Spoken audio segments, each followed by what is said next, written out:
ఖర్జూరాల కన్నా కమ్మాగుంటయంట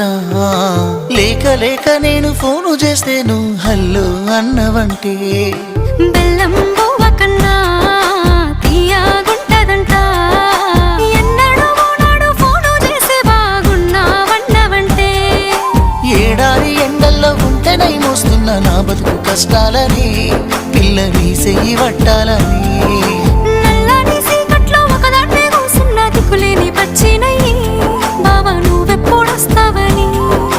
ఏలైపోతుందే పిల్ల ఎన్నెలొచ్చింది మన బతుకులా ఏలైపోతుందే పిల్ల ఏలు వట్టంగా వస్తున్నాగా ఇన్నాళ్ళ ఎడబాటు ఎడవాసిపోతుందిలే ఈ సీనయ్య గుంటున్నదే సినదారా నీ కోసము